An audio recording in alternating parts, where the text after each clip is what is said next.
It was almost quite a psychedelic experience in it where I was telling her about it and she didn't question me at all about the actual experience, which is what I thought most therapy was like. Instead, she was like, where do you feel anger? It was like a face from like the back of my head, kind of like pushing through like tar. And I could see its face, like the features of it pushing out like this, and spending more time in saunas at gyms and just kind of hearing the chatter between men.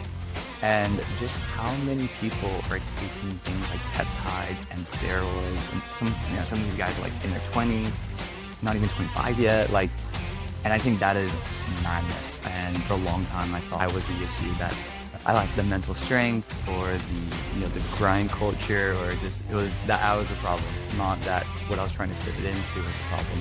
And then I'm talking like it was probably one of the worst places I've been for a while. But everything around me, I'm pretty sure no one can't express this enough to just do it and just try. It's truly one of the most profound experiences I've had, and nothing has touched on my mental health and my relationship to myself like therapy has done for me. Hello, everyone. Welcome to Who Would Have Thought? My name is Sasha Lukavchenko. I'm the founder of the somatic therapy practice and the somatic psychotherapist myself, and your host today.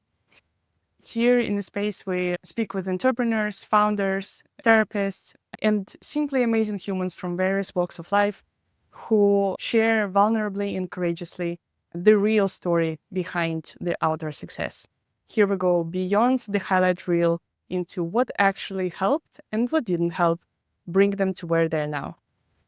Today, my guest is Jordan Ward Vieira, elite athlete, ultramarathon runner, and now a personal performance and rehab coach. What draws me to Jordan personally is his courage to be true to himself and vulnerable with others, his open heart and relentless drive to become the best version of himself led him to the courageous shift from the corporate career to building something that is actually aligned with who he is. Here is a man who lived inside the elite athletic culture and instead of performing that identity, started questioning it and building a community around his values that he sees as right by its people. I'm so excited to bring you Jordan. Welcome to the show, Jordan. Thank you.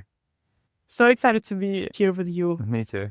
Maybe, what we can start with is exactly the shift that you made from the corporate career to build something that you're aligned with. Can you please walk us through this process, what happened? So I was in the States at the time. I was in America. I was in Boston, Massachusetts, and I was working at a telecom company. This was probably like the third or fourth company I had gone through. I hadn't lasted very long at most corporate settings, max like 6 months, until I thought it was the industry that I was in that wasn't the fit. So I kept jumping from company to company.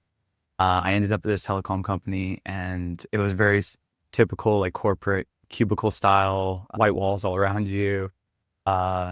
I struggled a lot when I was in that space because everyone around me, I had a couple friends from university or in the office as well. Everyone around me seemed so happy and like content with the routine and what they were doing. And I was really struggling inside. And for a long time, I thought I was the issue, that I lacked the mental strength or the grind culture, or just, it was that I was the problem, not that what I was trying to fit it into was the problem. And I was really, I would say a little bit depressed. And this opportunity came up with an old family home from my father's side here in Portugal, down in Sagres. And it ended up in my sister's and my hands. And we had a decision to make because at this time, the house was pretty much like a ruin.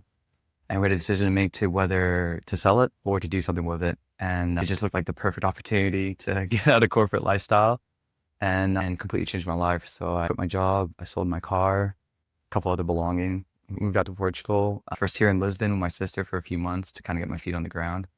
And then I went down to Sagres for a year to kind of get a bit of a lay of the land, start getting momentum going to like rebuild the house. The idea was to turn it into this sort of a boutique bed and breakfast, kind of like leaning onto the surf and yoga culture down there. But then 2020 put a real hard stop on that project for a little time being. But that opportunity then brought me up to Lisbon, which then opened up a whole nother chapter of my life. But that's what got me out of corporate, was that house down in Sagres. Wow, this is very courageous to shift your life like this, to sell all your belongings and across the ocean to a Yeah. completely new country, Yeah. facing the unknown and starting your own business? Yeah. Yeah. I've had experience with it before. I guess like I grew up in Spain from when I was 5 up until I was 16. And basketball was my entire life up until like my early 20s. So at that time, I was begging my mom since I was like 11 to send me to America to go play basketball there because I knew it would elevate my skill ability. So at 16, I had moved to the States, to LA by myself. I moved in with my uncle, converted his garage into like a little room. So, and then from there, spent a few years there, then to Boston. So changing cultures, moving places was something I was used to. Portugal to Central America, West Coast to East Coast, and then back to Portugal. Wow. Yeah. That requires, in my view, a lot of internal muscle to decide that, okay, I'm going to change my life, especially at such a young age, and then start it again in a completely different country. And then the fact that you did this again just shows how much of the strengths you developed throughout this period, and then you can apply it again and again. Yeah. Yeah, I mean, basketball was a huge drive. Like I was obsessed with it. Like it was the only goal I had was to try and go professional with it. So I think that is too is a huge motivating factor. Like I definitely had, I remember arriving to the States day one, and all I had was like a mattress and my lamp on the floor in my suitcase at the end. And I remember crying like hard because I was like, what have I just done? I only really hit and set in when I got to that room, and I was like, oh, like my mom's in Spain, my sister's in England. Like it was that moment that it kind of hit me for a second. But yeah, I was just so driven for basketball. It was worth, at the time, it felt worth any sacrifice to get the opportunity to play. So yeah. Wow. How was basketball supporting you throughout this chapter of your life? A lot. I've definitely made it a lot easier to kind of integrate into the community. You have friends immediately from the team. They immediately kind of bring you in and show you, kind of what's what and everything, what the routine's like around there. So it's huge. It helps. It also gives you like some structure. You get into school a little bit earlier, so you get comfortable with the lay of the land as well. So it helped a lot. Helped a lot to be part of a team. What do you think the sport brought you that you didn't have before? That I didn't have before with the sport brought me. I think in general, like team sports, just the structure, belonging to a team and that camaraderie. I always had like a good group of friends, always had like maybe one or two that I was majority like really close with. But I think my nature is definitely a bit introverted, and I really love my solitude. So it's sometimes hard to get out and making new friends. So I think having team sports was great for that, to just force me into my crew. And it was very easy to also meet guys who are just like already had that bond over basketball. This is lovely. And what do you think it cost you? Ooh. I think I'm making up for it now, but I sacrificed a lot of my family and some experiences. Like I would miss holidays with families just because I was so obsessed. And in my mind, I was like, if I'm not training during this time, someone else is training and they're going to get a little bit ahead of me. So it was missing out on trips, moving away from my family at like 16. Like I think that was the biggest thing. But what was beautiful was like it was 12 years living away from my family from like 16. And then when I moved back to Portugal, now I have my sister literally like a 20-minute drive away from my house, and my mom's like down in the south in the Algarve. So now I see them almost on a weekly basis. My sister used to live in the same town as me, so I was seeing her like a couple of times a week. The impact of having your family nearby on the quality of life is one of the biggest things you can have, I think. So now having that experience of being away and coming back to it, I don't think it would be really tough for something else to come into my life to make me feel like it's worth sacrificing being close to my sister or my mom or my nieces to go away and do something like that again. It'd have to be something really special. Like, yeah. Yeah. The more I speak with you, the more I realize how values driven you are. And that shows in not only how you speak and what you talk about, but also how you act and what you're saying right now, like exactly the steps that you're taking to be closer to the family. You make this shift from the less aligned corporate career to all the beautiful things that we'll talk about that you're doing now. Yeah. Is showing me that when you are so aligned with your inner values and you really know them, then you can change your life in all the beautiful ways that make you feel actually much better, not For only sure. not only look better. For sure. Right. I've always loved there's an ancient Greek maxim, know thyself. I think it's on Temple of Apollo, they have it. Yeah, for sure. Like the values I think I have now are exactly the same as when I was a kid. Staying close to nature, love for family, even sort of the archetype that I'm maybe subconsciously chasing after of this sort of like warrior poet was something that was still probably in me as a kid, where I played a lot by myself, which was like hyper imaginative. Like my mom was telling me like I was constantly in the backyard with the dogs or just with a stick, making all these sound effects, like all this stuff, like constantly playing and like living this other reality in my imagination. But I think it was like I really idolized these sort of, heroes, whether it was like from cartoons, from movies, but I really absorbed it and embodied it. Like I wanted to be a hero in a way. And I've had it's something that I've come around to recently, that I realized that I am still exactly that little kid, but just like those values, the way I lived, the way I wanted to like spend my days has just manifested itself into what I'm doing now. And it just came naturally. But if it doesn't come naturally to someone, or they don't have the same environment to where they can get in touch with those things, I think it's a shame. But values, this core that I have, realizing that it's never gone away. It's always been there. And it's knowing yourself. It's a journey, I guess. Yeah, my subject calls it the crusade of self-discovery. So it's not always easy. Love that. But I've just entered definitely what I would consider another chapter of this self-discovery, of this knowing yourself. That's like, when I thought I couldn't go any deeper, it's taken it to another level now. Wow. Yeah. I'm so curious about it, and Yeah. to double click into the journey right now. Yeah. At first, let's come back from the past to the now. And I would love to ask you, like, when someone actually asks you what you do, Okay. how would you describe it? Normally I just say personal trainer, because that's what I do. Personal training and group fitness classes. It's something I used to hesitate a lot before, because every time I came to a crossroad in my life and I wasn't sure what to do, it's always something that was suggested to me. It was like, oh, why don't you go be a personal trainer or coaching? You love sports, you love health and fitness. And at the time I always thought like, yeah, for myself, I like it, but I didn't know if that's something that I would enjoy, like doing with others. So I resisted it a lot. Also, because like the image I had of a personal trainer was just like the personal trainer shirts, standing on the gym floor, just a little bit more of that like gym bro, manosphere kind of type is what I was thinking. But once I got into personal training and I really kind of did it like more my way, the immediate feedback of seeing people feel better about themselves, just even if it's just healthy, even their mindset, like feedback, like feeling more confident going into like a boardroom meeting or something like this, it was great. It really was like, it started making me feel really good about the value that I'm giving to people and what they're getting out of it. Not just getting healthier, but also just feeling like they have, more confidence, more energy to play with their kids or whatever it is. But yeah. So personal training, I say it, but I feel like I want to expand more than that, or I feel like I give more than just fitness. But yeah, usually just personal trainer. If you were to step away from like regular names of profession or labels, how would you make description of what you do more holistic and more aligned with you? I guess a health coach, I guess. Yeah. Just because it's, a lot in personal training, the conversations are so much more than just what we're doing on the day and the reps, the exercise selection, all that kind of stuff. I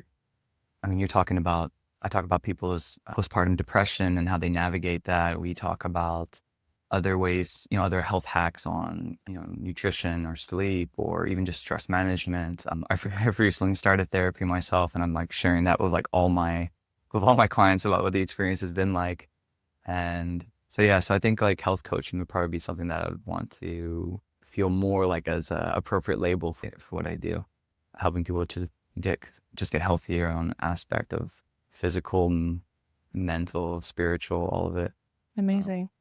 Also, if I can add to that, as also your client and someone who works with you weekly, I definitely feel like our sessions are not just the reps and muscle building. And for me, this is, first of all, I feel very comfortable and very seen and very appreciated on the gym floor. Even though for me, it was really hard in the very beginning as a woman to come to a gym floor with all the bros, learning how to navigate the machinery and having like some weird glances from other people who know how to do it on me, who is just a very novice. Like with you, I've had a completely different experience of just being very respected and very present and very here, but also I feel like you see my potential where I cannot see it.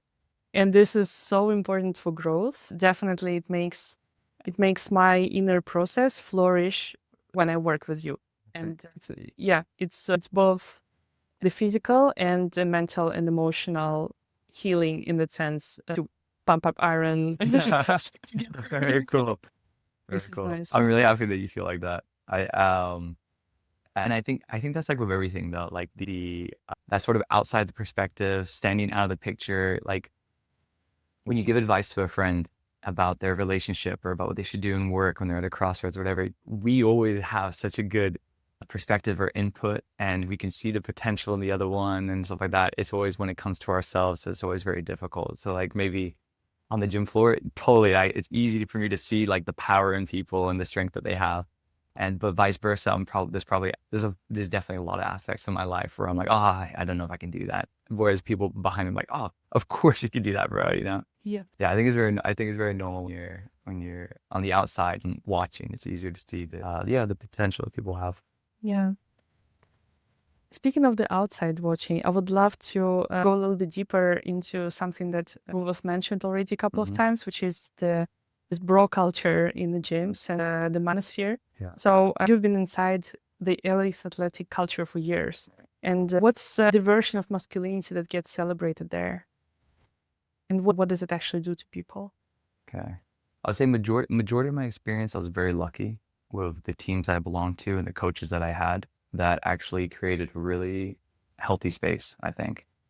And the majority in my experience, like the traditional things about, work ethic and teamwork and even like our leadership, like very often a lot of the captains of the teams I belonged to, not only were the best players, but also were some of the best guys. Like just had, they were calm under pressure. They showed strength. They showed real leadership. I was very fortunate in that way. From the negative aspect, the first thing that pops into my head is definitely like off the field or off the court, and some sort of the like, what would you call it? Like the bro shenanigans of like chasing women and kind of objectifying women and things like this. Like definitely in university, that was like it wasn't sports. It was about how many girls did you meet over the weekend or something like this. I was like a lot of like that locker room talk. I'd say that's probably like the most negative thing that I can really remember. But outside of that, yeah, I got pretty lucky. Most of my teams, especially with basketball, because it's a little bit smaller. Like in American football, you have like 50 kids on a team. So it's like you have like these little pockets of communities, like the cliques within the whole team. So the mesh isn't so much the same. But with basketball, you tend to be a much closer unit. You're max like maybe 15 guys, and maybe there's a few kind of outsiders, but generally everyone's quite cohesive. And I've just been very lucky with the teammates that I've had. A lot of them were just great guys trying to do the right thing. I think similar to me, where they idolized some maybe sports heroes of theirs who were also like good, generally good people in the light. Everyone makes mistakes, of course, but yeah, I think I've been pretty lucky on the sports side. In the gym, different. Bro culture in the gym, it's especially in the States where, there's still this very aesthetic driven and sort of, very aesthetic, ego. Yeah, bro culture in the gym's much more toxic experience that I had than what I had on team sports, I'd say. Yeah, and this is lovely to hear that in a professional career in the basketball, it was a really cohesive unit that did not, infiltrate a lot of toxicity. So you grew up with these values, which are kind of a little bit outside of the manosphere world as we see it right now. Yeah. And looking from your point of view from the outside and what is happening in the gyms, right, closer in the manosphere, like, is there something that you think it makes sense, like it's doing right by people? Yeah. And is there something which is dangerously wrong about this? Doing right, I definitely just the getting healthier aspect. Like, training the body is a lot training the mind as well. Pushing yourself to even just to commit to get there. The days where you don't feel motivated, putting in the effort and everything. So there's a lot of that's definitely like a benefit from it. And I'd say the negative side again is just like this drive or this emphasis on the aesthetic results and kind of how the ego drives it.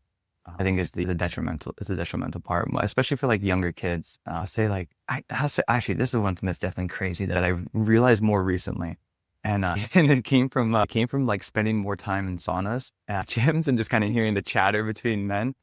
And just how many people are taking things like peptides and steroids and this kind of stuff. And I'm talking like some of these guys are like in their 20s, not even 25 yet. Like, and I think that is madness. I think that's crazy. I think messing with your hormones and in it, just for aesthetic results is crazy. Like what that does to your health is so counterintuitive to mess with your hormones, especially if you're taking like steroids and pushing your body to a limit that's not natural, and the long-term side effects from it. It's I think that's one of the worst things, and it's something that I didn't know was so prevalent until more recently. Wow. Do you have clients who approach you with this background or with these aesthetic goals, and then how do you work with them? So I mean, every client that I get has at least like some aesthetic goals, but the vast majority come to me because they just want to get healthier and perform better. And that's the perfect mindset, because like if you're really going into training and you're focusing on the performance, I want to get stronger, more explosive, and you train like that with the performance set in mind, your body is naturally going to adapt into the aesthetic look that most people are kind of driving for.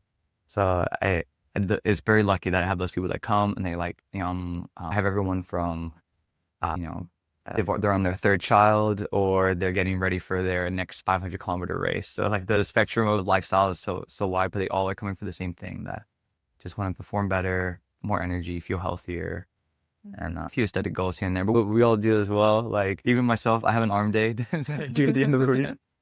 Yeah, I'm pretty lucky with my clients that the ones who come are also very aligned with how I train.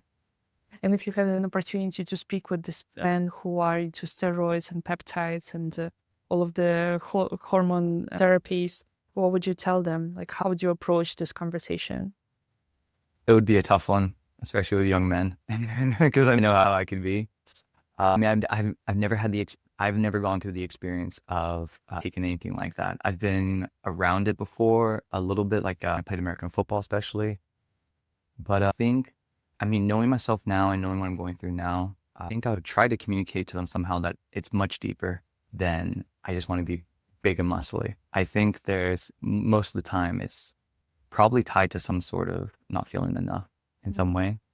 Societal pressures of what you see as well on like social media, like what the unrealistic image of what the perfect physique is now. If you compare it to just 5 years ago, 10 years ago, it's just like getting more and more unrealistic. And so yeah, I would say I try to communicate to them somehow that they should dig deeper into their whys of why do they feel like it's reasonable to mess with your hormones, knowing the potential side effects of everything from like balding to testicular cancer, and why the risk reward ratio, how do you rationalize that for yourself, and yeah, to dig deeper on it. I think it comes more from just an emotional standpoint that I'm not enough. I need to be bigger, I need to be stronger, and then men will respect me, women will like me. I think that's the idea, and it's like that's not what gets you the respect from men. That's not what gets women to be attracted to you. We know it's your personality, it's your soul, it's that. Yeah, I would say I'd try to convince them to dig deeper. So good to hear, especially to my psychotherapist ears, and as a woman that you have this sensitivity to what is underneath rather than just seeing the surface, right, of what's happening. And I'm also thinking it's so tricky to see a man, for example, getting visibly healthier, bigger muscles, and when I look at this man, I'm thinking, yeah, great, like he's going to the gym, he's taking care of his health, but actually underneath he may be struggling and the more he grows muscle-wise, the more he goes to the gym, he maybe struggle even more. Yeah. What do you think are the signs from your perspective that a man can be struggling? That may be helpful for their girlfriends or for people around. Bro, how are you? I think it's really tough, honestly. I think it's really tough. Yeah, I think it's really tough. Even just to share like a personal experience, like in last year, like September until really till this past February, with some of like the hardest times that I've gone through as of recently. And it started with my dogs getting attacked by a wild boar, almost dying. Like one got like completely shredded apart, and the other one had some puncture wounds in his neck. It was a very traumatic ordeal, and it basically turned my living room into like this 24/7 care unit. I just had like pads all over the couch and the carpet to absorb the blood and the pus from the infection. I was in the midst of also moving homes, which was kind of added on to the stress. And then at the same time, I was getting ready for, or trying to get ready for, probably one of my hardest physical challenges of doing this 100-kilometer race in the Azores, along with a couple other things. But like with all of that toll, like I was probably in one of the worst places I've been for a while. But everything around me, I'm pretty sure no one knew, from my clients, even my girlfriend who I live with. Like she knew I was stressed, but probably not how stressed or how bad I was doing mentally. And I mean, it shifted quickly, but yeah, I was struggling a lot during that. And I don't know what signs I showed to anyone other than just to myself. Like I just realized how reactive I was, like my anger and things like this. But yeah, I think it's really hard. Especially with the culture that us men kind of have, or most men have. Like I don't have a problem crying, but with myself, but it is a tough thing for me to do in front of people, particularly people who I care a lot about, like my mom, my sister, for example, are some of the hardest people for me to cry around. Cause I don't know, I just don't want them I feel bad, them feeling bad for me in a way. I think it's tough. I think it's really tough for, to pick up on signs. Most men are taught, boys don't cry and that kind of stuff. And I know it's silly, and I'm sure a lot of guys know it's silly, but a lot of guys still operate in that way, even though they know it should be okay for me to cry. It should be okay for me to be like, I'm struggling right now. Yeah, but it's just kind of like the pressures or the subconscious sort of programming a little bit of just how you're supposed to behave. Yeah. I think it's tough. I think it's really tough. I'm not even really sure what signs to look for. Yeah. Thank you so much for sharing this. No problem. If you took back yourself to the situation, what would be the most helpful thing that the person next to you, your girlfriend or your mom or your client or your friend, could do to help you? I think as simply just asking if you're okay. If you have an inclination or you have a slight gut feeling, which I think like lean into intuition as much as you can. Gut feelings are, I think, the most powerful thing. That experience that I had with my dogs was like the last like nail in the coffin to really drive that home and like learn that lesson. But I think if you feel like there's something off with your partner or your brother, your friend or whatever, it's just to ask and just be like, have some time aside where they, not in public, out for a walk or something like this. Probably walking's the best actually out in nature. It's good for the mind to be moving at the same time. And just ask if they're okay. And then when they go like, yeah, I'm fine, be like, yeah, you sure? Like just give it a little nudge. I think especially if you're with someone who you're comfortable with, most men will, well, I hope most men will open up with someone that they're actually close with and feel safe with to be vulnerable. I think just asking them. I think it's just try to pry it just a little bit, not too much, but a little bit. Yeah, just to create this kind of safe opening. Yeah. Like if you want to lean into it, Exactly. I'm here for you. Exactly. Yeah. And if they're really on the brink, I think most will lean into it. Yeah. Yeah. Beautiful. Thank you so much for sharing No this. problem. Do you think, you mentioned that it's especially hard to cry in front of women, especially who are close in your life, like your girlfriend or your mom? Yeah. Why do you think it's harder in front of women? Harder in front of a man. Okay. Personally though, it's just I don't get as close or feeling as safe I grew up, I mean, saw my father, he's in our life. I didn't really grow up with a dad. It was a single mother home. And with like a sister, and my dog was a girl. She was all surrounded by females. But with men, I've only ever had maybe only like really three friends, like three or four friends I can think of in my life that I felt completely comfortable to just whatever was on my mind without the fear of the judgment from them or anything. And even if it meant that I needed to cry, I could cry. I have one friend right now like that, Yuri, and I had one in the States, Mike. Shout out, Mike. And then Yuri. But yeah, those are like some buddies that like, if I felt like I really needed to release, or if I'm in the conversation and those emotions drive up, no problem. But because it doesn't make me feel, especially now, it doesn't make me feel weak or anything like that. It's just human. I'm just going through some shit.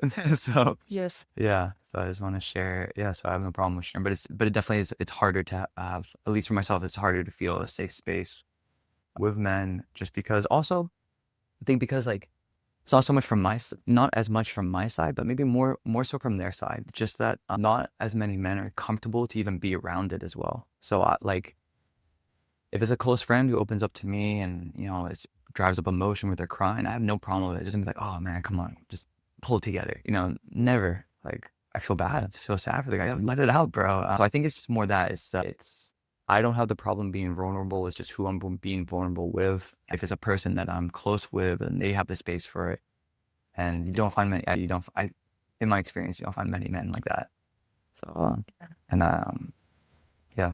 Hopefully something that's be improving as we open up our awareness to how the emotions work, and how important it is to share them with someone and release, because this is how the nervous system works, right? And I find it so courageous and so strong to be able to feel the emotion, recognize it. This is already a massive skill, by the way, just to recognize what you're feeling and share it with someone trustworthy.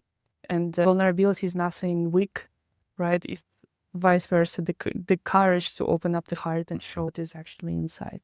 100%. Well, being able to be vulnerable is strength. Yeah. I think that's even like, sometimes I would even worry a little bit about myself if I'm sometimes too open. But now that's like kind of put to the side. I don't fear it, because I'm not going to overshare with a stranger that I just meet on the street, but I have no problem being open and talking about things that I struggle with or things that make me sad or any of that stuff, because no one can use that against me, or that can't, like, it's just, yeah, I'm totally fine to express that stuff. And then I'm navigating that, because everyone's navigating something, everyone's dealing with their own shit, and it's just very human to be like that. So yeah, if you're able to be vulnerable, it is a strength, because being able to open up and let that stuff out and have someone to confide in or whatever, or even just to yourself, and being aware of it and being able to process it, gives you the ability to navigate it, reframe it, or understand, or just helps you elevate out of that. Yeah. Amazing. Yeah, I know that you are this very self-inquisitive person, and always been digging inside yourself, understanding what's happening, and how to name things and how to process things. And I know that also that you recently started therapy. So after all these years of self-inquiry, after all these different tools that you tried, what made you in the end approach the therapy? Super excited to share this. It was my sister. My sister was the biggest influence. The way it started was, she's a mother of three now, and she got into IFS, internal family systems. And I think partly because, she was dealing with some things. I think she felt like she had to kind of resolve them, or especially now raising kids, to not kind of pass on that stuff. And so she started this process, and then she first was kind of encouraging me to go into it. And in the beginning, I was open to it. But I was also feeling a lot of resistance to it. But there was, my own kind of stigmas about it, this fear of like, sort of opening my mind and myself to a stranger, essentially, and knowing that's another human across from me with their own perspectives and biases and experiences. And, I hope, I'm worried about how they guide me and stuff. So I had a little bit of resistance to it. I even got into an argument over it one time at a party, where, like, obviously, like, the worst time to talk about it maybe, but we got into an argument about it, and then I was furious because basically I was trying to tell her like I don't need it. I'm working on getting closer to God. I have these experiences with psychedelics, and I'm doing all these things to work on it.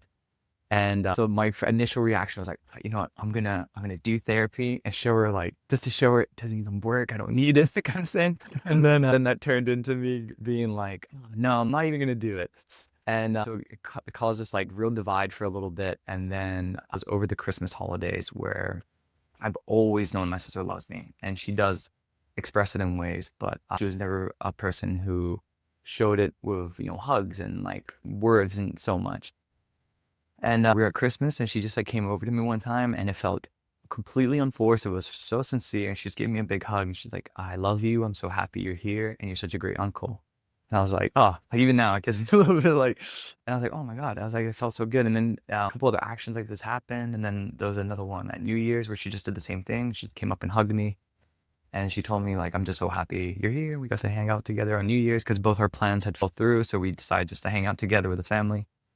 And feeling that from my sister was so impactful to also like, it wasn't like her trying to like, oh, I need to show more love, so I'm going to force myself into it.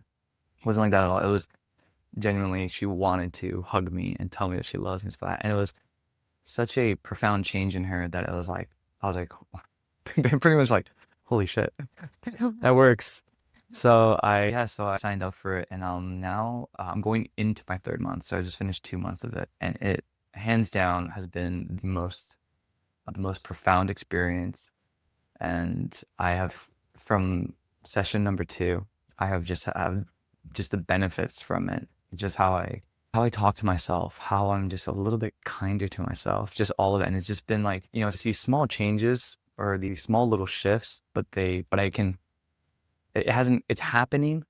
And I know what's happening is going to be this massive compound effect that's really going to help me, shift into this new reality or this person I wanted to elevate to become. Yeah, it was my sister that got me into it. And I almost every session that I finish, I send like a quick voice note. I'm like, hey, I want to tell you what happened in therapy today, just because I want to share with her. And then I always finish the note usually with just telling her like how grateful I am for her, and like that she, inspired me to do it. And yeah, my sister. It was amazing. Yeah. For people who don't know what internal family systems is, would you describe what actually happens during the session? What does it do? It's so actually when I very first got into it, I wasn't even sure what the system was. It's very me sometimes to just kind of dive into something without knowing what I'm diving into.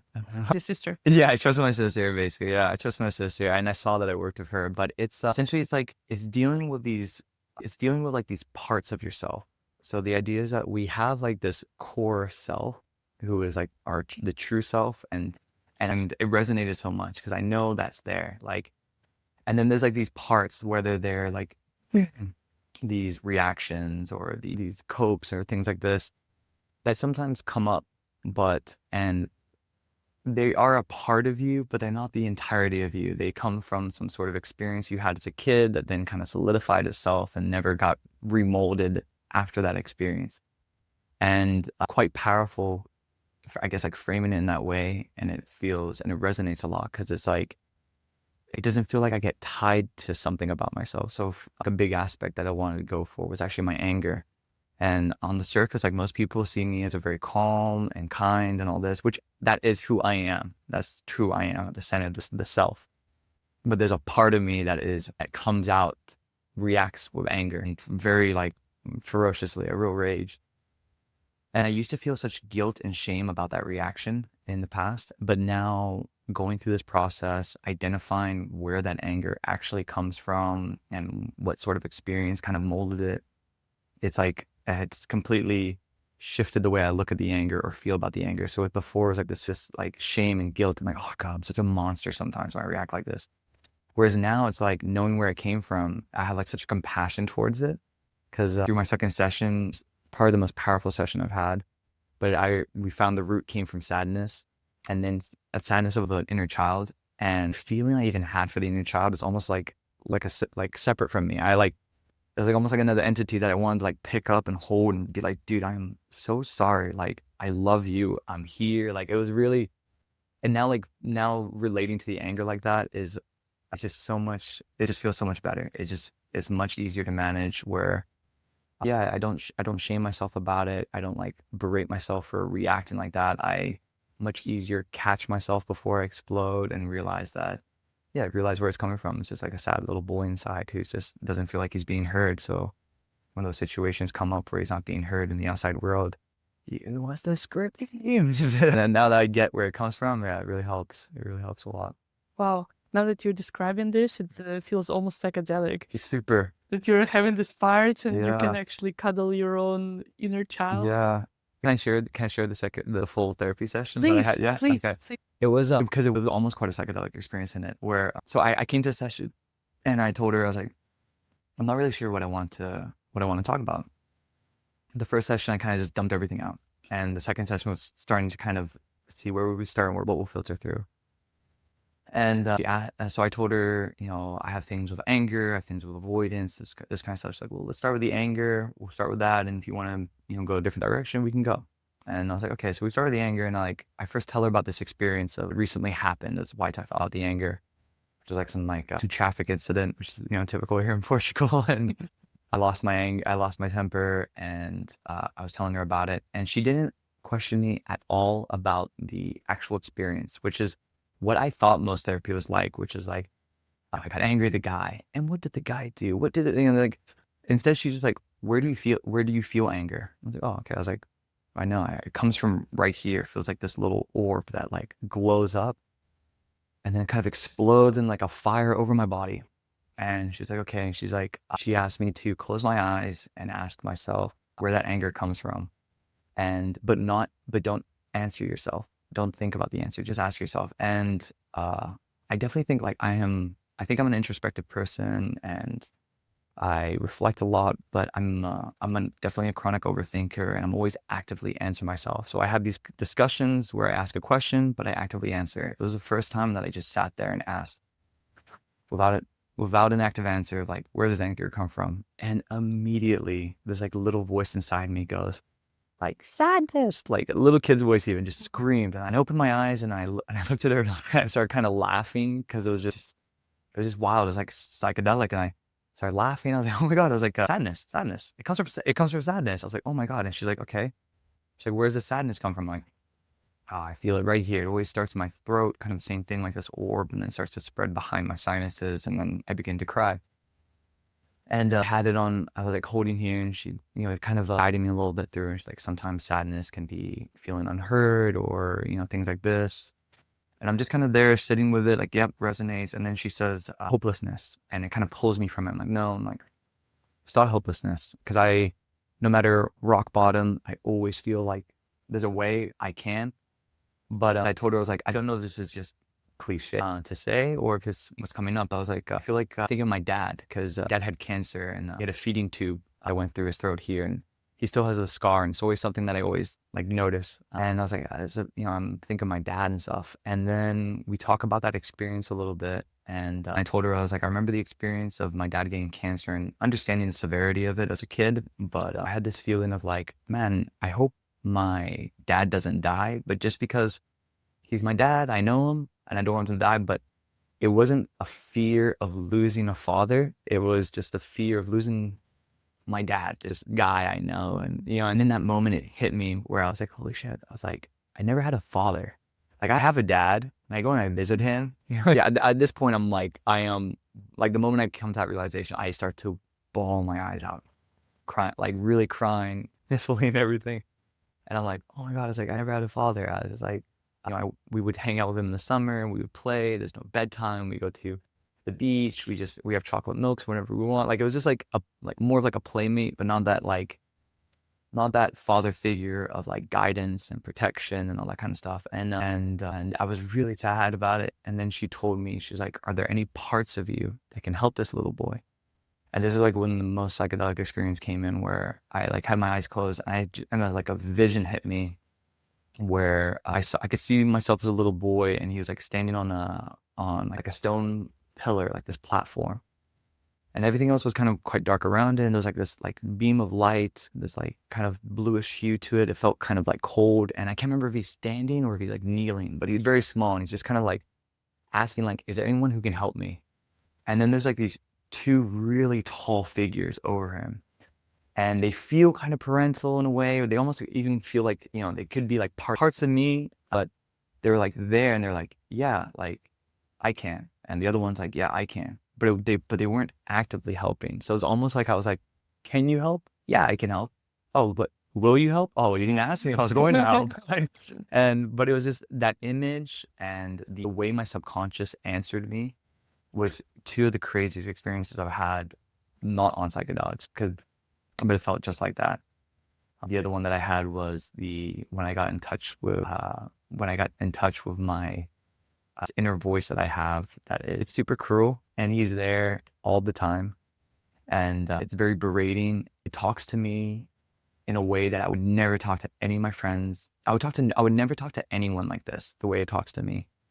But it's something that's like basically just always is telling me that I'm not enough, what I'm doing isn't enough. If I want to, at any moment, want to sit with what I've done and what I've created and feel like it's enough, it's like, oh no, you don't deserve it. You haven't grinded hard enough. You're not where you want to be. Like, it's kind of coming from a place to push me in a way to get somewhere, but in the worst way, the most negative way. And I remember when I first got in touch with that one, it was like this, I almost felt demonic. It was like a face from like the back of my head, kind of like pushing through like tar. And I could see its face, like just the features of it pushing out like this. And it was like coming and pushing itself to the front of my face. It was it was crazy. It was like a Harry Potter Voldemort. Yeah. Same kind of features, like the no nose as well. Yeah, it was really crazy, that one. I remember describing it and I was like, I told my therapist, I felt like it feels almost like an entity, like it's not even a part of me. It might not be. Might be from your grandpa, might be from your grandpa's dad, might be, it's something that's just been passed down like ancestrally. But that was another crazy one. That was something that I've never felt and seen like that unless I was like on some sort of psychedelics. Wow. Yeah. Thank you so much for sharing this. No problem. This is unbelievable. First of all, to have the experience of a session described like this, very openly and very directly. Someone maybe who has never done therapy that may be like, oh my God, like I have no idea what's happening in this room, because as you said, also the kind of a usual description of therapy is just talking, like how was your day and 10 years, 15 years, but something so transformative as in internal family systems, as the therapist can hold your parts and hold you in the space where you are able to see them and stay present with them is very powerful, and it can change a lot. I assume, right? Yeah, about how you believe about the world around yourself and how you compose. Wow. Even just what's funny is like a lot of the psychedelic experiences I had, like my very first one was I think when I was 26, maybe a little bit younger. But I took LSD and I went out into the woods and I brought my best friend with me, and he didn't take it. He was just kind of watching me. And the first psychedelic experience I had, the message that I got from it was be kind to yourself. I had this whole journey with my friend, and this is like one of my best friends, super close with him. And through the experience, we got emotional together. We like cried about it a little bit. Through the experience, I thought it was showing me how special of a relationship I have with my friend that was there with me. But what it turned into at the end was, what it was showing me was that how I treat my friend, how I love my friend, is how I should love myself. Yeah, I know. It sounds so like, but it gets emotional. Yeah, no, but it's like, it sounds so cliche. It's like these like, when you hear about these experiences that people have in psychedelics, I think now it's a little bit, the trend of it and like sort of like the commercialization of it has sort of tainted it a bit, where people have these one experiences, they get these lessons and they think, oh, that's it, I'm cured, I'm healed. It's not that. You need the integration aspect afterwards, which is what I think I was missing. But these epiphanies or these profound moments that you get from it, it's just this like the smallest thing that's so simple. You had the answer in you all the time. It makes the biggest change. And a lot of my psychedelic experiences were always telling me these things of like, be kind to yourself, just be, you're stronger than what you think. Always the same kind of messaging. And I would run the high for a little bit. I'd be like, yeah, I am enough. Like, I love who I am. But it would last for like, maybe the week after the experience in the high. And then it would I would fall back into the same patterns, same grooves. And like going through therapy has brought me back to the exact same lessons. But now I have like this weekly check-in to kind of keep the momentum, continue to try and integrate it. Cause like many sessions that I've had so far where during the session, I don't cry, I don't meet an inner child or this like demonic like inner voice. Sometimes it's just kind of going through things, but it's the in between the sessions where I feel the most impact, where it's like where I sit with things a little bit more. I have time to reflect. I have time to notice how I react. And yeah, it's the in between the sessions that really help to integrate those lessons. So I mean, if you're not into psychedelics, you don't have to do it. But I think the combination of like these experiences with like psilocybin or LSD or DMT, and then you have to have something like therapy to really integrate this stuff is one of the most powerful combination, I think. And just in my personal experience now, yeah, psychedelics are powerful, but I would put therapy over it now. Amazing. Yeah, even when we're looking back at the whole history of psychedelic usage in tribes, Yeah.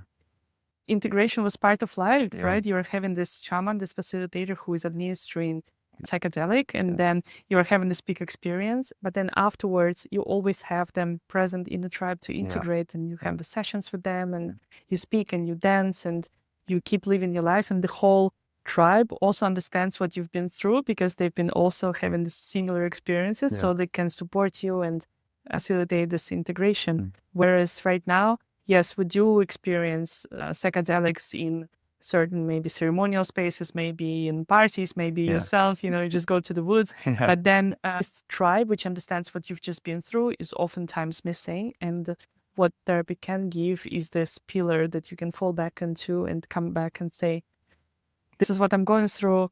I want to integrate these learnings, and I have this person next to you, like a shaman, who guide you. Definitely. I think we miss out on a lot. This is like something I share all the time, that I think one of our root causes for all of it, physical, mental, spiritual, like ailments and disorders and issues, it all roots comes back to just this disconnection from nature. Living out of rhythm with the seasons, living out of rhythm with the sun, living out of the social structures like tribe, all of it. Yeah, how we do our food, how we treat our bodies, all of it is because we have fallen so far away from our root, from nature, from what we truly are. Yeah, so it's a shame. But I think I would, in an ideal world, I'd love to be more in that sort of setting where, and I even really feel like my family is starting to lean towards that way. Like my mom's doing an off-grid farm in the south, my sister's doing it up here. I think eventually one day we are going to combine it. But without that, at least in the Western world, we can still get these opportunities to have like your shaman, through therapy. You still do the psychedelic experiences in a way, but you have to find ways around it now. But I think the root is getting back into that more nature, more kind of tribal sort of essence to things. Yeah. On a day-to-day basis, how do you integrate these experiences? How do you create this environment that makes you feel good? Integrating the nature. Yeah. I mean, the nature thing is it's never left me. Like since I had my mother was a like high level C-suite corporate woman working for Marriott, but then at home, completely different. It was who she really was, which is just very close to nature. Took us on hikes every weekend. Told us to talk nicely to the plants, but like sincerely, not like goofing around, like literally like in the morning, played the music, sprayed them with the water, took their leaves. Yes. And this was real. So I grew up in a house like that had this, that had nature as a very strong value. And I've always kept close to it. I spend most of my time, out in the woods or in the mountains or at the beach or with my dogs, or I have a lot of tattoos on me that are representative of nature. I consider myself a sun worshiper. Just practices like that, just at least trying to get some time outside, even if it's just that, going and sitting 20 minutes in the sun, taking your dog for a walk. There's plenty of scientific evidence behind it as well, of what sort of effects it has on your physiological and mental state. And I guess staying close to nature, journaling's been a big one that I've picked up and I've stayed more consistent with since I've started therapy. That's a great one as well. Like, because like now I start with a one line of something that I'm proud about that I've done. And just a reminder of be kind to yourself is like one thing is right every single time. And also something recently I think is along a little bit with the nature stuff is sort of like romanticizing of your life and sort of like make it a little bit of like play or adventure or something, you know, like even this like long-term journey of me trying to become this archetype of like this warrior poet thing. It's the hero's journey on the way to it, you know, or like I think that can kind of help elevate the spirit a little bit, kind of make a little more, yeah, bring a little bit more joy into it. Yeah, but yeah, like yeah, but the nature definitely just some walk, some time outside. Just amazing. That's so simple. It's almost like annoyingly simple Yeah, sometimes. It was like, how do I get off my depression? How do I integrate all these big learnings and yeah, all these demonic parts within myself? yeah, Go to nature. You yeah, get, yeah. give me the real.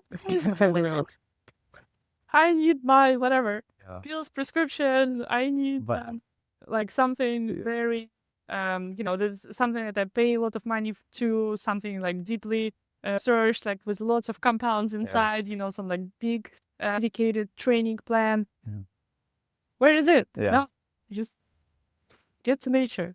I think with everything. An overthinker. I think I constantly overcomplicate things. But I think the truth to all of it, like any problem in your life, it's actually quite simple, and I'll often have the answer. We already know the answer as well. It's just the hard part is doing it. And even if it's like even like in a fitness aspect, I want to get stronger. Okay, you got to go to the gym at least twice a week minimum, maybe a full body split. You got to push, progressively overload, chase that effort, make sure you're hitting, your macros and your micros kind of thing. And it's like on paper, it is actually quite simple to get stronger and build a healthy body. The hard part is showing up and doing the work. And yeah, the same thing. Like I think people would be surprised at how much better you'll feel just going for a 15-minute walk outside with no phone. It's truly profound, and it is something so simple and so accessible right there. Incredible. Spoke about your experience with ADHD and how you were describing it throughout your life, the effects of the ADHD, but only recently did you actually understand what the symptoms were signifying, right? And how they were impacting your life. Was there something that really helped with your own ADHD and how to integrate it in your life and how to work with it better? I think I was diagnosed when I was like 11, I think. I diagnosed me with ADHD and dyslexia. And I don't remember this, but my mom told me that when I came back with the results, she's like we talked about it, and I was sort of just like, so like I never identified myself with it. I never thought about it. A lot of the things that I thought was just what everyone does and was normal, I was just worse at it. It was actually like a lot due to ADHD, and I think a lot of it was masked partly because of sports, just having the routine and the structure and like the goal setting, all that kind of stuff. It made it a lot easier as a kid and into my teens and early 20s where I didn't notice it as much. And also like all the schools I went to, very often I got retested for it. They affirmed that I had ADHD, and they would give me sort of like some extra time on tests or some support with like a counselor for this. Only afterwards, when I got into the professional world, did I start to really lose balance a lot.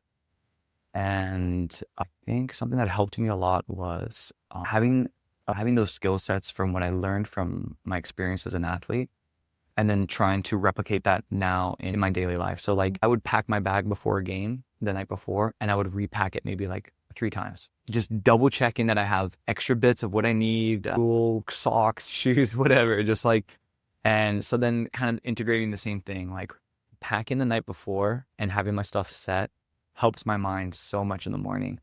And then having that morning routine, win the morning, win the day, like a big thing. And that's something that a lot of the things that I did in the morning, I didn't know until now was actually really good things for my ADHD. Just like getting up, drinking some water, getting outside and walking my dog, some movement, some fresh air, coming back, opening up my journal, already seeing like, from the night before, what's written down, what's set. And I'm not super consistent with this. Like sometimes I definitely completely like bullshit my routine and like fall into chaos. But these are the things that I know, like these simple things really help me. A period that I was telling you about earlier where I was really down the dumps.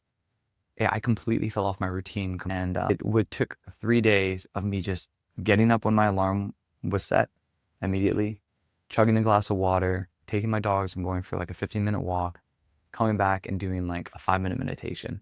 And by day 3, I remember like turning over to my girlfriend and being like, I feel so much better. like this has been lifted off me, and it's crazy just from, again, just doing really simple things of just some movement, some water, and meditation, how profound that can be, and how it can almost kind of change my life. But yeah, morning routine, I think, is a big one, like how you start the day. Incredible. I love that it's all free. Yeah. And very simple. Super. And Yeah. you do not need to overspend on all of these supplements with multiple compounds and sign yourself up for this multi-1,000 euro Yeah. coaching courses Yeah. for ADHD and even lowering the barrier at bar as well. That was a big one. Like even kind of getting back into my routine, because I was in a bad place mentally as well. So I had like a struggle with it to like even start the routine. And it's because I was like setting these, I'm going to go for a run with my dogs. I'm going to meditate for 15 minutes because that was what I was doing before. But to just jump back into it, I just can't do it. So then it was just like, drink a glass of water, a 10-minute walk with the dogs, and a 5-minute meditation, just like lowering it down. And then that just gets the momentum going. And I still felt just as good doing that bare minimum as I did doing the full 15 minutes or the full 2.5K or 5K run in the morning. Like, still just had as much of a benefit and effect. amazing. Yeah. Thank you so much for sharing this. No problem. I'm very curious now. You get to know your inner parts now that you figured out for you what works as like the baseline. How does it affect your performance? And specifically, I would be very curious to hear about what both the various sports that you are playing right now, and basketball and jiu-jitsu, but also ultramarathon running. Yeah. Like, because at some point stops being physical and it gets psychological, and it's possible to hit this wall, which is very mental. And I can only imagine, right? Let me know how you feel about this, that the more you develop this inner mental capacity to overcome the inner challenges and to meet all of the harder parts, the better your performance is. But tell me how it impacts your life. Yeah, so my first ultra marathon experience was doing this DK with best friend Yuri up in Fatima, and it started off because he told me we were thinking about signing up for the 20K in ADP, and I was like, oh yeah, I feel like I wasn't a runner at all, but I just thought I could do it tomorrow probably. And he was like, all right, let's go for a marathon. I'm like, okay, yeah. I was like, I think that's would be a good challenge. And then we were like, let's go for an ultra marathon, and it started off with just to have a hard challenge, just something that was completely out of a sport that we both were playing. We were just like lifting and doing jiu-jitsu. And first 50K was one of the hardest things I've done. And I definitely hit a barrier of like some physical pain that really challenged me mentally, but it didn't show me something so new to myself that I didn't know I already had in me, which is what I call the dog. Kind of like, here's my PAW. Like, I think that's if I ever call anyone like, oh man, you're a dog, like that's like my highest compliment for someone, because that is someone who's just like, whatever, your hip feels like it's falling off, you're broken down, like it's not going to stop you. You got that dog in you, and that 50K, it showed me that I had what I knew I had in me.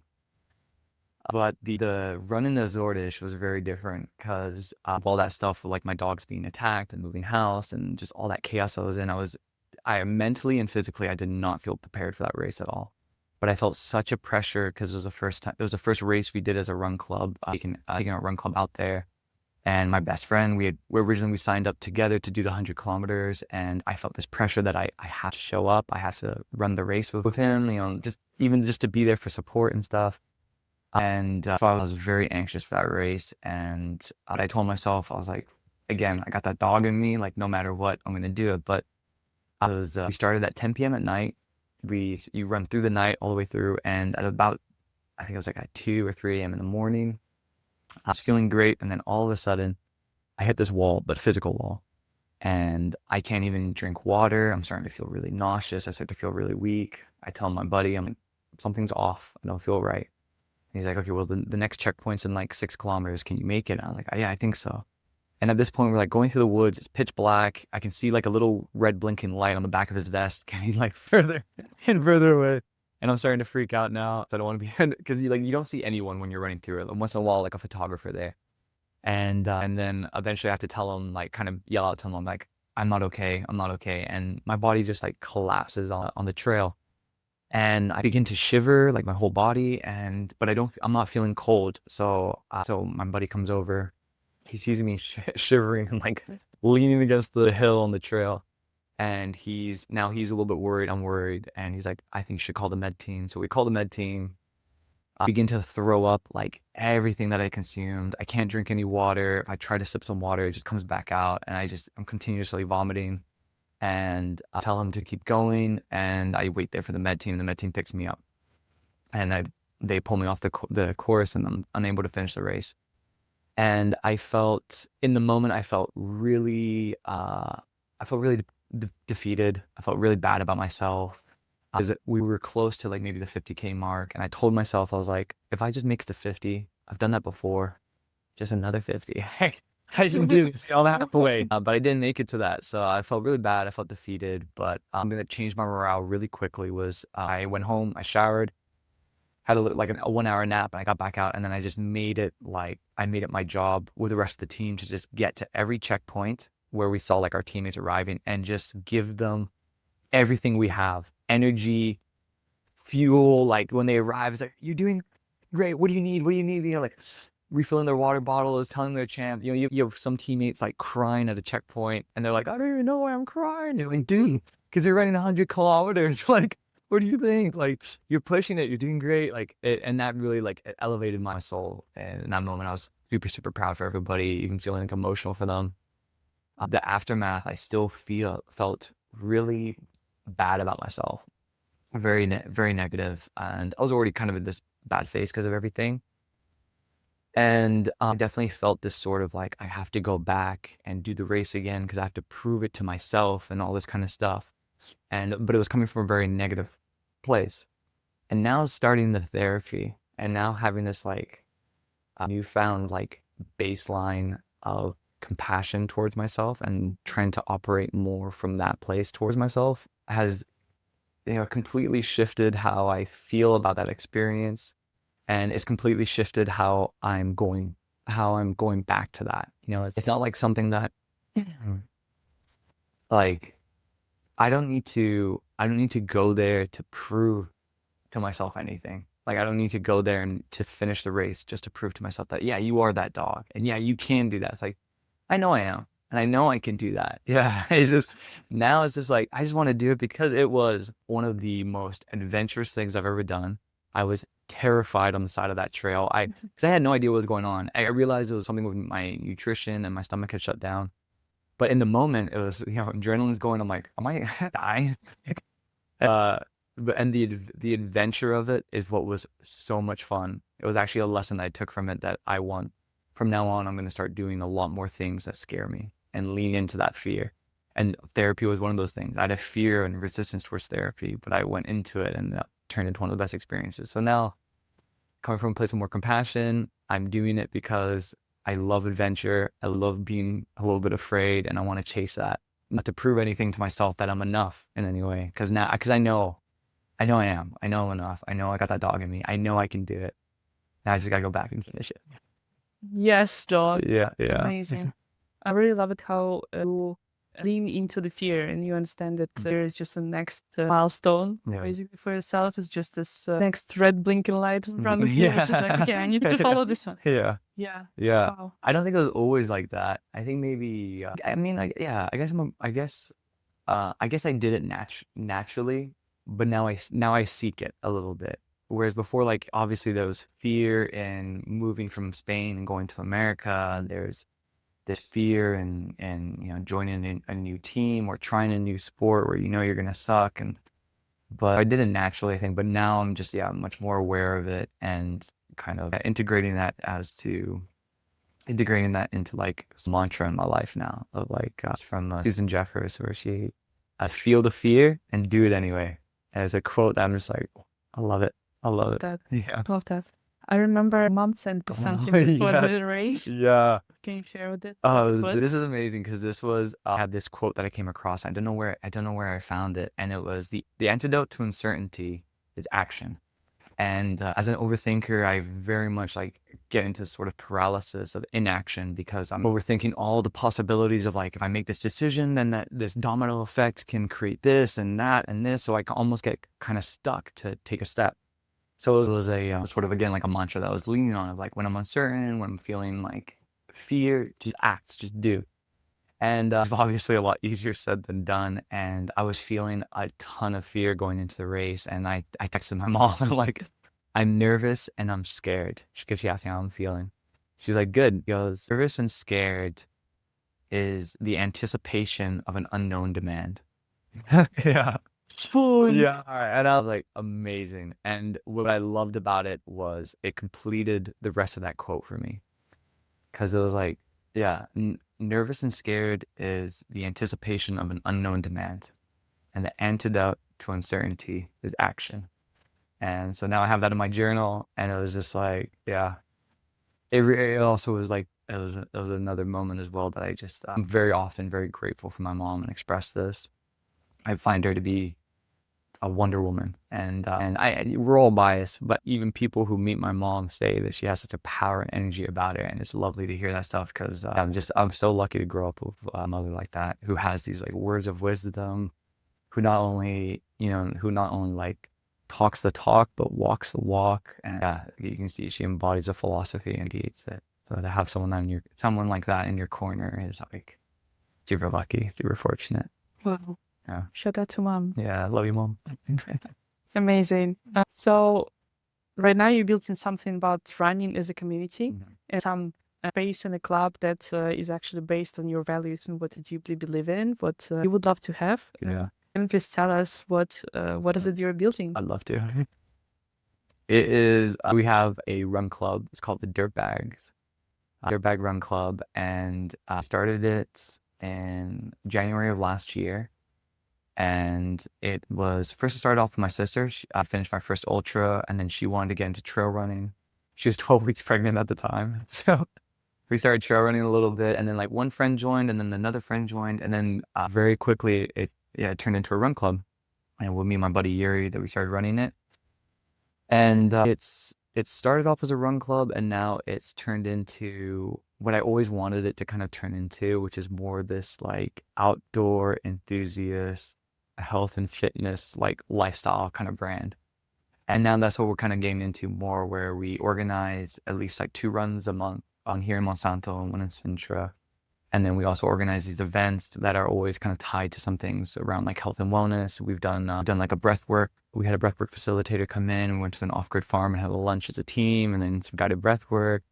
This away weekend down in Sagres at the house I was telling you about earlier, where we did trail runs, and we did some like outdoor strength training, and we did surfing. We did a big barbecue with everybody, a sauna down there, and it was just like that. That's actually part of the epitome of what I wanted to do with this sort of community, was just to get a lot of good people, like-minded people together, and just get outside, enjoy the outdoors, and just doing very healthy, constructive, fun things. And it's I think we kind of had an idea of the destination, but we weren't like, that's where we want to go. It's just been so organically and just naturally kind of made its way there. And that's where we're at right now. We have like some plans to grow the brand and eventually have like physical space where we can kind of make like our HQ for this community to come and further, improve their fitness and train and recover, and also have this social aspect where we can continue building the community.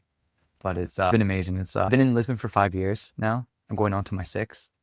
And I had like some friends scattered around, but I never felt like I had like my community. I just had like really my best friend Yuri and my dog. And then now I really feel like I've got a community. Like walking down through like Santos or something to Copenhagen to grab a coffee, and there's at least like 5 people on the way, and I'm like, oh hey Felipa, or hey Michael, what's up? Like it just feels really good. It's really nice to have people of all walks of life from all over the world who resonate with the same sort of values of like health and staying close to nature and being outside. It's beautiful. I love it. I love it. It's also showed me a lot about myself that I can actually build something like that and create a space like that for people. Where this event we had last weekend in Monsanto, and having like 30 runners turn up, maybe like half the crew are like people who have been with us for like the past year, and the other half are like brand new people. And my favorite part is always after the run. I just love having the coffee and the snacks and the music going, the dogs are playing, and everyone's just chitter-chattering around, and new friendships are forming, and then you kind of watch that friendship grow on Instagram. They're always with each other on stories, and it's just really cool. It is lovely to create that sort of space and have people, just have really cool people come through. Well, I am so excited to hear about everything that you're building, and I'm so excited to hear you be joining more of the events. I love the run club. I've also joined a couple of runs, and I can confirm that the guys are absolutely incredible. And the most important thing is, for me, the feeling that you create for everyone to be so welcome and so just accepted with whatever level they are. There are no loops. There is no I'm counting. My first run, I was the slowest. I was literally behind everyone, like not even seeing anyone and not even sometimes sure where to turn. But Jordan and his dogs were always running back to me to check in on me, how I am, and then coming back. So I always felt included in the group, even though I'm not such a strong runner. And that made the whole difference for me when I was joining. And I see how your values and your inner spirit and your open heart translate into the spaces and the community that you create, which is so incredible. And I'm so looking forward to seeing more of the Hue situation we're building. So definitely going to be joining that one. So it seems like you have the vision for next steps and for your future now. Yeah. You have your community right now also in Lisbon that's growing and thriving, which is incredible. Yeah. It happened so quick. It's just within a year, but we have to go a little bit more off of what you're saying there. It's definitely like everyone is welcomed. There's no pressure on pace, counting splits, none of that. You have people who have done 0 kilometers when they started with us, like literally 0. They were walking the trails to completing their first 30K or 60K race in the Azores. Then you have runners who are on there maybe 10 500-kilometer race, who do races across the Arctic's fine, and so the spectrum is like from 0 kilometers to like elite.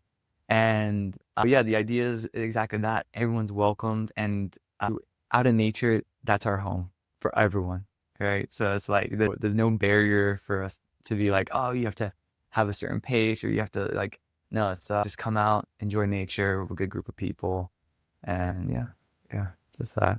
Amazing. Now that you're taking the next steps into making this future a reality, which in many ways it is, right? And I know you're already building it. But what is one thing that you're still like personally or professionally figuring out? Personally or professionally, I'm still trying to figure out. Or both, personally and profession? This is it's so weird. It's just like I did this in therapy, and I do this with everything in my life. But I'm just always asking. I'm constantly questioning myself if I'm doing things right, you know? And actually, I had this in my therapy session this past week, where I even asked her, I'm like, am I doing therapy well? Like, am I doing this the right way? Am I discovering my inner demons in the correct book manners? This is another question, but I am constantly on this search for meaning in a way, and making sure that I'm truly aligning with it. And I question how I ask, am I doing therapy right? I'm asking, am I doing my life right? And I haven't come to the answer yet. I don't know if I ever will come to the answer. I think it's going to always be this sort of dance between like a little bit of chaos and order, between, intuition and logic. And because, I fall into these places sometimes where I'm thinking like, oh, I should romanticize my life much more than what I'm doing already. And shoot for the highest star, which is like, yes, very true. But then there's also this part where it's like, you got to be a little bit rational, and you got to kind of have a bit of a logical approach to create that right roadmap and make sure you're taking the right steps and actions. I think on a personal level, I'm still, I won't say battling with that, but I'm still playing with that. And on a professional level,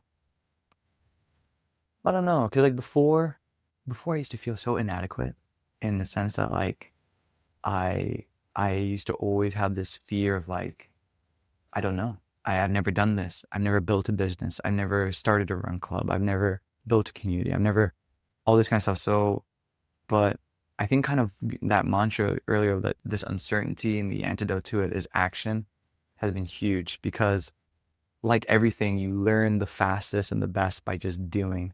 So I think in the professional aspect, I used to really struggle with this, like, I'm lacking a skill set or the experience or the knowledge. And now I don't have that fear because I have such a, I guess like such an elevated confidence now that I know I'll figure it out. I'll be able to do it. Like I'll do it. Like obviously there'll be mistakes and setbacks and sort of, bro, like spent so much money using that developer when I could have done this or whatever, but it's all learning. I love the expression of flirting with failure in the gym to push the effort. And I think it's a great mantra for life as well. Of like flirt with the failure, chase the failure, even feel the fear and do it anyway. Cause it's just like, that's like the expressway to success, to growth is that. And obviously it's like, again, easier said than done. And these are truths that I know for sure. I'm not always in this mindset in this space where I'm like aware and mindful of it, but I would say like now I'm like 80% of the time I'm in that space, knowing that the failures, the uncomfortableness, the fear, it's all good feedback actually. It's all good stuff to go through. I guess this is it. I guess the thing I'm really trying to push more is continuing to just be compassionate to myself. And with that compassion, I'm finding more joy in the process. That's what it is. Yeah. Love that. Yeah. So let go of that fear of being enough to achieve these goals and knowing that I'm already enough. I've got everything I need. I'll learn what I need to along the way. I'll fail and I'll try again. Yeah. I love that. If the goal is joy, there is no failure Yeah. Yeah. by definition. Yeah. Yeah. Yeah. Love it. You're also super connected to your intuition and what's your relationship with the higher power? Because it seems like you are so aligned with your values and with yourself, and you trust the path. Yeah. That there must be something like bigger than that is guiding you on your journey. Yeah, I guess. Yeah.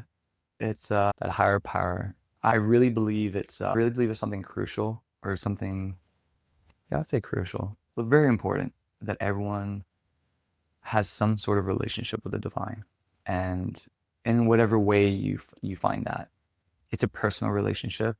It's not something that I feel like I want to preach to people about the way I do it, but I'm happy to share the way I do it. But it's just been like a number of different inputs. Definitely nature is the biggest one. I truly believe like nature is a guide for what is true.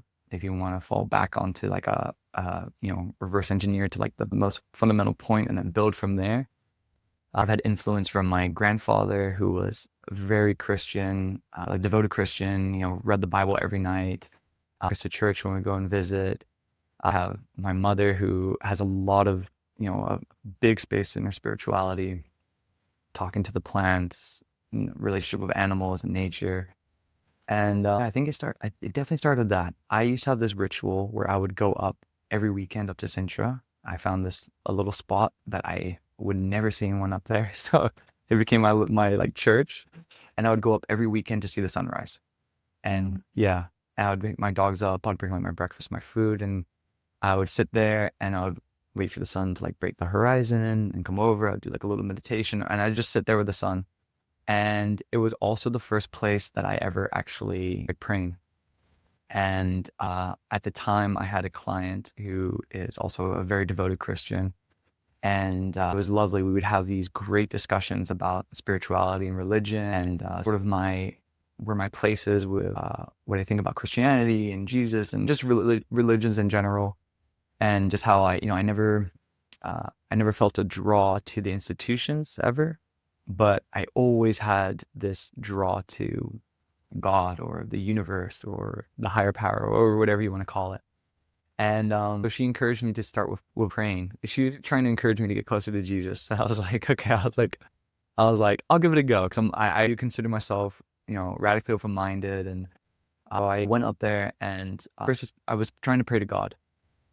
And first time I prayed, I was sort of I kind of approached it more like a child. I was almost like, almost like, if you're real, I'm looking for financial freedom. I'm looking for like Santa, like Christmas list. And and so I went back to her and I talked to her about it. She's like, that's not really like the way you pray. She's like, why don't you ask him to show himself in his way? I was like, oh, okay, cool. I was like, that resonates. That makes much more sense. So the next week I go back up and I go to watch the sunrise and I pray. And I just pray and I just ask, I'm like, I'm like telling him like, God, like I'm looking for you. I feel like you could have such a powerful impact in my life, and I don't doubt that because there's so much testimony and people around you that I've seen that with. And I was like, I just want to know like are you here? And I felt this presence of I just felt it is I don't know how else to explain it besides like feeling the presence, feeling like being in a room with that best friend who I can be completely vulnerable and open up with, and feeling that like that energy, someone's there listening. And yeah, it's hard to explain more than that. It was really just like this overwhelming feeling that I had, and it really just like hit me where I was like, oh my God, there's something here. And I've had moments like probably being in touch with it. Definitely my DMT experience. My first one, I got in touch with the source and just spending time in nature. I've had these moments. Very recently, I've always wanted to get a tattoo of a dragonfly on my shin for the representation of transformation. It's also like my favorite insect, and yeah, I love it. And I was just thinking about it, and I'm gonna go journal because I really feel like now I've earned that tattoo, that like kind of like badge, and because can feel myself going through a transformation now, starting therapy and everything. I went into my room and I went to go journal, and I also thought to myself, I was like, I haven't seen a dragonfly since I've moved from my old home. And right then and there, like literally like 5 minutes after that thought, a green dragonfly flies into my room, sort of hangs twice on the window, and then flies back out. Yes. And I was like, that's a sign. That's divine. Like if you want to call it coincidence, fine. But I'm going to romanticize it and stay with it. And that was a sign. It even felt like it. So like moments like that, praying in nature, just feeling the presence, feeling that connection. And I think that's where my space is for, I call it God. Before I used to call it the universe. But yeah, I call it God now. I'm not Christian. I'm not, I do like a lot of what the baseline of religions teach. Like they all have a lot of commonalities with them. And, religious folk might say I'm cherry picking, but I'm just choosing what really feels like true to me. And, I went with that experience with that client who's Christian. I did go into like the teachings of Jesus, and I do love them. Like when he was just like that nomadic man passing, traveling the desert and with lepers and prostitutes and all this kind of stuff, but like spreading this message of like, being loved, the kingdom of God is within. That was like a really powerful one that I resonate with. Yeah, I feel like there's truth to it, and I'm still trying to cultivate that relationship. I'm still trying to make it stronger. Like any relationship, you have to spend time, you have to put work into it for it to grow and become stronger. And definitely a space there that I have for it. I hope it grows, actually. I do hope one day that I feel, because I believe in it, but I don't have the same sort of faith that some people with spiritual practices or religion have, which I admire, because I think we live in very comfortable times right now. And I think at any moment, chaos could break out the way human history goes. And I think in those moments when you really got nothing to lean on, I think it really helps to believe in some sort of divine power, and not that it's outside of yourself, that divine power is in you. And then that's like, I think that's what can get you through anything. That's like within me is that spark. And I have that light in me no matter how dark it gets. So yeah, but I want to really like, I want to feel like no matter what the situation is, I feel like I could always have that spark. And I don't know if I have that yet, but working on it. This is amazing, and I can totally see that you have it. I think. And it's already so amazing to see how you have this connection with all your inner parts and your inner feeling of the divine, right, and its presence. And it fills me with so much hope that so many more of us can also develop this connection over time. As you said, there's a relationship, right, which you need to cultivate and come back to. Yeah. I think what you said that, like, if I can do whatever I'm doing, like, never used to look at myself as someone who would inspire. I was always inspired by people around me. And only when I started this run club, did I start getting some feedback from club members or friends that I inspired them.